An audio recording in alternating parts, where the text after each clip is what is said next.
você, tá preparado?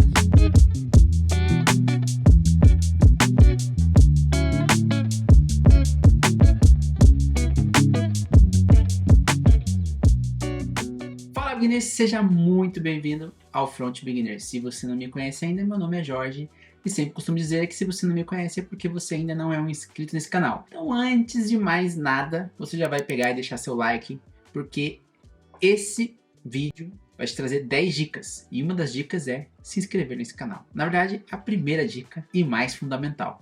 Porque só assim, galera, só assim vocês vão conseguir ficar por dentro do que está acontecendo nesse mundo de tecnologia, trilhar um caminho bem mais rápido. Se você já é um inscrito do canal, provavelmente você está sentindo falta de uma coisa bem grande que ficava nessa região aqui. Exatamente, você deve ter visto aí, e se não viu, vai ver o meu último vídeo onde eu falo aí sobre meu novo computador, mas eu tive que vender o meu iMac. Vai doer, vai deixar saudades, porque ele fez parte da história desse canal.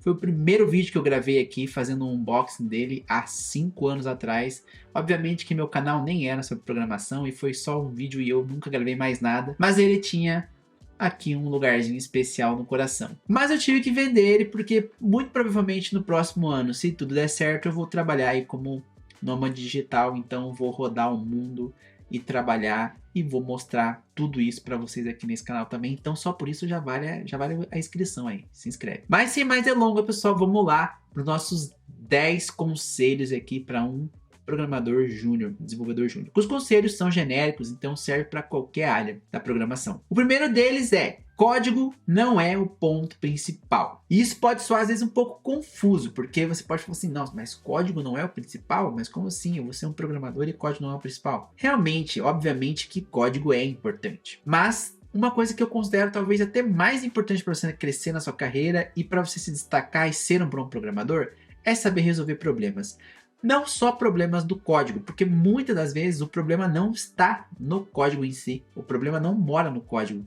O problema mora na comunicação entre todos os times, na forma de desenvolver aquilo, nos requisitos daquele software. Então, o problema vem antes do código, do desenvolvimento em si. Então é muito importante você estar atento a esse fator e entender isso vai fazer com que a sua carreira seja mais rápida, com que você cresça mais rápido. O segundo conselho é: o designer de software é importante. Acho que no começo da carreira muitas pessoas não se preocupam muito com isso ou acham ali que o design de software é coisa para quem é arquiteto de software, então não é muito talvez para o programador, mas por mim isso vai fazer muito sentido para você a partir talvez do teu primeiro ano, onde você vai ver que você não tem mais tanta dificuldade para resolver um problema, para fazer uma task ou às vezes para criar algo novo, desenvolver uma feature, mas você está começando a enxergar que o seu código precisa de melhorias. Ele não é o código mais bonito, não é o código mais limpo e nem muito menos o código mais eficiente. E é legal que você começa a perceber isso. E se você começa a perceber isso e você é uma pessoa igual eu, você vai querer buscar solução para isso. E muitas das vezes a solução que você vai encontrar para deixar o seu código mais bonito, mais limpo, mais eficiente, está nesses padrões de arquitetura, está nesses patterns. Então aí você vai começar a ler livros como, por exemplo, Clean Code. Obviamente que existe aí uma nova movimentação em que Clean Code nem é mais assim tão válido, talvez não é.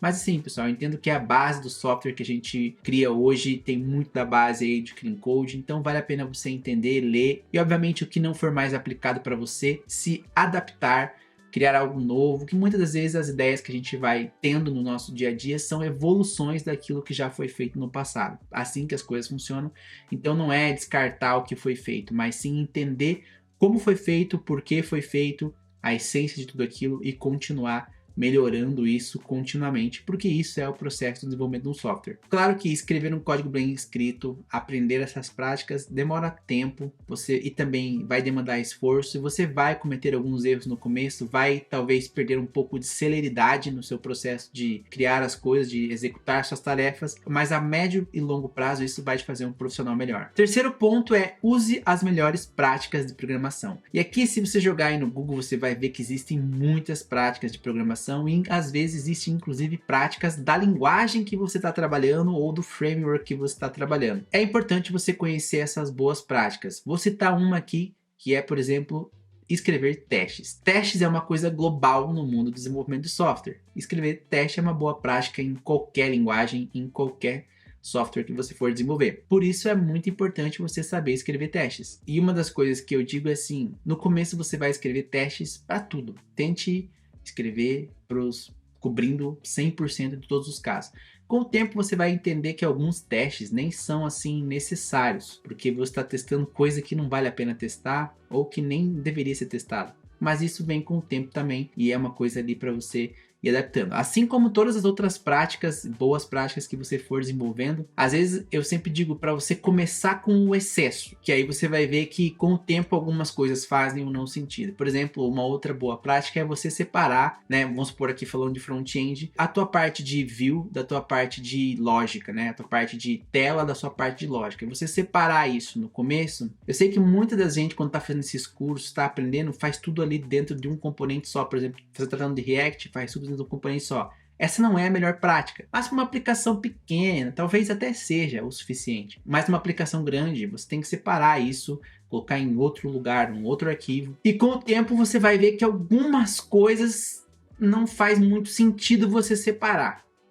Faz sentido estar ali na tua parte de view mesmo, né? Por exemplo, às vezes tratando de React, um state, você vai trabalhar com um estado, talvez não faça assim tanto sentido. Depende do caso, claro, mas são coisas aí que você vai adquirindo no seu conhecimento com o tempo. Pausa, né, para fechar essa janela, porque tá muito barulho. E agora a gente vai entrar aqui nos conselhos um pouco mais técnicos. Já que a gente falou sobre teste, vamos lá. Já de cara, quarto conselho, escrever testes. Um pouquinho diferente do conselho passado, que é boas práticas, tá, pessoal? Testes é uma das boas práticas, mas também é muito importante você saber o porquê e os motivos de escrever testes. Normalmente você vai escrever testes para, obviamente, como o nome diz, testar alguma coisa. Mas isso vai muito mais além. Vai testar a sua lógica, testar a tua implementação, vai te dar garantias quando você precisar fazer manutenção naquele código e vai te poupar muito tempo, porque os testes são automatizados em sua maioria. E isso é muito importante. Você vai automatizar coisas que vão rodar ali toda a sua aplicação. Toda vez que você subir uma modificação, você vai rodar uma série de testes e com certeza isso vai pegar falhas no teu processo, vai evitar aí que erros subam para a produção e chegue até o teu cliente final, que é muito importante. Obviamente que é impossível mapear 100% de todos os erros, mas quanto mais garantia você tem, melhor isso é. E como eu disse, para mim um dos principais ganhos aqui é quando você precisar fazer uma refatoração e você tiver uma aplicação bem testada, isso vai te dar muita segurança. É legal você aprender aqui sobre TDD, né, o Test Domain Driving, ao estudar algumas coisas sobre testes, aprender a fazer um mock. Enfim, é uma das coisas que é bem importante para quem quer se destacar na sua carreira já no começo ali, saber fazer testes. Cara, acontece de tudo quando vai gravar vídeo. A moto, a minha vizinha dando descarga de novo. Aparece que eu ligo a câmera e a pessoa vai cagar. Quinto ponto, escreva código orientado a objeto. Isso é uma coisa, obviamente, talvez muito simples de se dizer e de dar um conselho, mas, por exemplo, eu trabalho com JavaScript e React e eu escrevo muito código funcional, porque é o que a gente trabalha aí praticamente no React o tempo todo.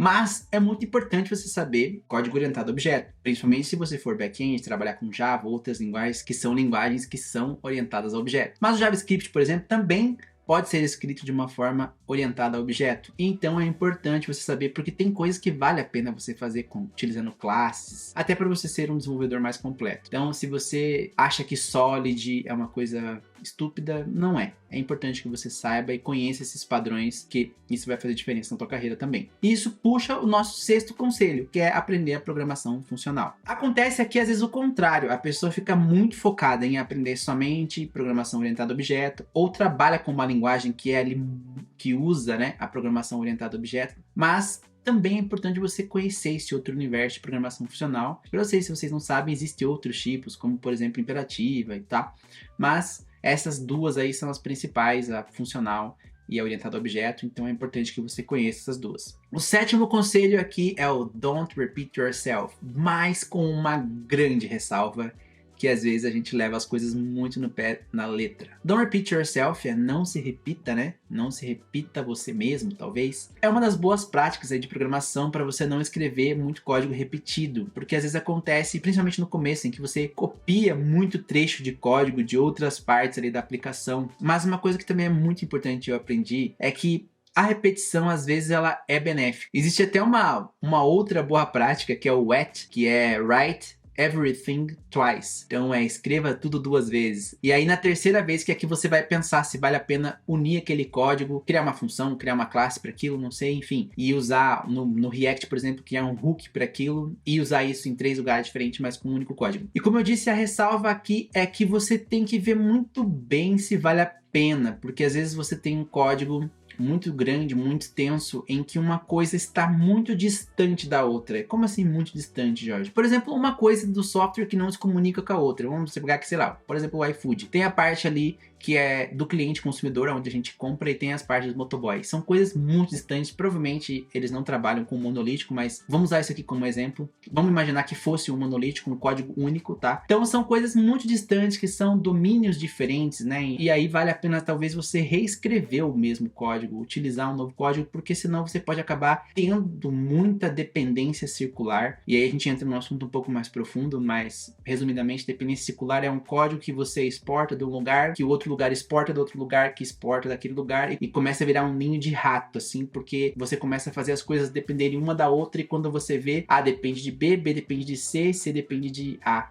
E aí vira uma dependência circular. É basicamente isso. E isso é ruim. 8ª dica é tipos, nomes, comentários. Uma coisa que é muito importante, eu até já falei em alguns vídeos aqui, é você saber dar nome às coisas e ser muito específico naquilo que você está fazendo. E você pode falar assim, nossa, mas dar nome às coisas é muito fácil. Mas dar nome a uma função talvez não é tão fácil. Dar nome a uma variável não é tão fácil assim. Quando você se preocupa em passar tudo que você precisa passar para uma outra pessoa que vai ler aquele código com uma simples leitura. E isso é importante. Porque, por exemplo, se você vai ter o nome do teu cliente lá no teu programa, aí você coloca name. Mas esse name é do quê? Porque name é algo muito subjetivo. Pode ser, por exemplo, sim, o nome de uma pessoa. Mas pode, por exemplo, ser o nome de uma empresa. Pode ser o nome de qualquer coisa, porque nome é muito relativo. Então você precisa especificar. Se você vai ter o cliente, um vendedor, quais os tipos de clientes. Então, assim, quanto mais específico você for na tua variável, mais fácil vai ser para uma pessoa ler. E isso é bem importante, é uma coisa aqui que eu considero um conselho fundamental. E por que escrever boas variáveis e por que escrever bons nomes é tão importante? Porque aí entra uma outra coisa, que é o comentário. O comentário, ele é praticamente, existe até uma citação, é como se fosse uma falha na sua maneira de se expressar com as suas variáveis. Eu não sei quem citou isso, mas é uma citação aí de alguém top na área. Então é basicamente isso, tá? Você está se expressando tão mal com os nomes das suas variáveis que você está precisando se explicar através de um comentário. Comentário não é uma boa prática. Bons nomes para suas variáveis, funções, classes, tipos, vai fazer as coisas ficarem muito mais fácil para quem vai ler e até mesmo para você que vai ler esse código depois de algum tempo. Só por curiosidade, é Robert C. Martin quem disse isso, tá? 9º conselho, dê a função somente uma função. Exatamente, pessoal. Acontece muito de você, às vezes, quando for criar lá suas funções, fazer com que essas funções resolvam vários problemas. Mas quando uma função, ela resolve somente um problema, é muito mais fácil de, por exemplo, você dar um nome para ela, porque ela é muito descritiva. Mas quando você tem uma função e coloca muita lógica dentro dela, onde ela vai começar a resolver vários problemas, vai começar a ficar confuso, e aí é um problema. Tanto para você dar um nome, quanto também, obviamente, isso não é uma boa prática. Então, para a função, somente uma função. Mas o meu 10º e último conselho, que é muito importante e que eu disse no começo, mas se você não acreditou, é isso mesmo, pessoal. Se inscreva no canal, deixe seu like, seu comentário, para que a gente possa aí estar produzindo mais disso para vocês. Galera, eu fiquei um pouco ausente do canal, porque realmente estava sem o computador aqui. Não sei se vocês sabem, mas esses MacBooks, eles não têm leitor de cartão de memória. Como eu gravo tudo com a câmera, eu preciso, né, passar o vídeo daqui para lá, editar aquela coisa toda. Então, eu estava sem isso daqui. Mas agora eu comprei um hub e agora eu vou conseguir, né, voltar a gravar meus vídeos normais. Inclusive, hoje à noite, sim, segunda-feira, 8 horas, live no canal. E eu espero vocês às 8 pra gente bater aquele papo legal, conversar aí sobre tudo. Beleza, galera? Valeu e até a... Pera aí. Eu tô sentindo aqui que você não deixou o like ainda. Então você vai deixar o like. E também não se inscreveu no canal. E se você não é um inscrito é porque você não seguiu o 10º conselho. Se você não seguiu um, como é que você vai seguir os outros 9? Então se inscreva no canal. Valeu, galera. Até a próxima.